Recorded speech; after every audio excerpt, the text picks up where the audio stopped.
தமிழகத்தில் மழையால் பாதிக்கப்பட்டுள்ள மாவட்டங்களில் 400 மருத்துவ முகாம்கள் நடத்தப்படும் என அமைச்சர் மா சுப்பிரமணியன் தெரிவித்துள்ளார்.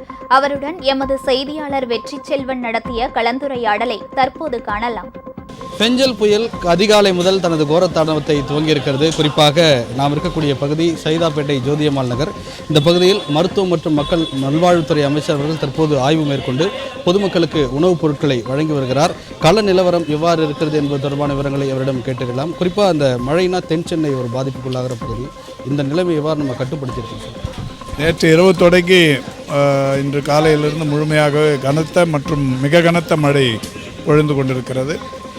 பெரிய அளவிலான மழை பொழிந்திருக்கிற காரணத்தினால் ஆங்காங்கே நீர்த்தேக்கம் இருக்கிறது. கொஞ்ச நேரம் மழை விட்டுடுச்சுன்னா எல்லா மழை நீர் வடிந்து விடுகிற அளவுக்கு வடிகால் அமைப்புகள் இன்றைக்கு சிறப்பாகவே இருக்கிறது.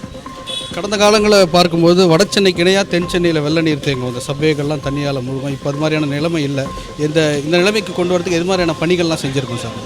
மாண்புமிகு தமிழ்நாட்டின் முதலமைச்சரோடைய வழிகாட்டுதலோடு ஹைஹெச்பி மோட்டார்கள் என்று சொல்லக்கூடிய எல்லா அந்த மோட்டார் இயந்திரங்கள் பயன்பாட்டில் இருக்கிறது. அதனால தான் இப்போ பஜார் ரோடு சுரங்கப்பாதையாக இருந்தாலும், ஜோன்ஸ் சாலை சுரங்கப்பாதையாக இருந்தாலும், நம்முடைய அரங்கநாதன் சுரங்கப்பாதையாக இருந்தாலும் இந்த இவ்வளோ பெரிய மழைக்கும் கூட போக்குவரத்து தடைபடாமல் அந்த நீர் உடனடியாக எடுக்கப்பட்டு வருகிறது. தொடர்ச்சியாக மழை வந்து கொண்டிருந்த காரணத்தினால் ஆங்காங்கே இந்த மழை நீர் நிற்கிறது. கொஞ்ச நேர இடைவெளியில் அது எல்லாமே வடிஞ்சிரும். அந்த வகையில் சென்னை தெற்கை பொறுத்தவரை எல்லா இடங்களிலும் அந்த மழை நீர் என்பது படிப்படியாக குறைந்து இப்பொழுது சகஜ நிலைக்கு திரும்பி கொண்டிருக்கிறது. மழை பெய்து அந்த தொற்று நோய் பரவும் பிரச்சனைகள் இருக்குது. இந்த மருத்துவ முகாம்கள்லாம் நம்ம எப்படி கட்டணும்? மாண்புமிகு தமிழ்நாட்டின் முதலமைச்சர் அவர்கள் இன்று கூட அறிவித்திருக்கிறார்கள். அந்த வகையில் இந்த புயல் பாதிப்புக்குள்ளாகிற மாவட்டங்கள் ஒரு 8-9 மாவட்டங்கள் அறிவிக்கப்பட்டிருக்கிறது.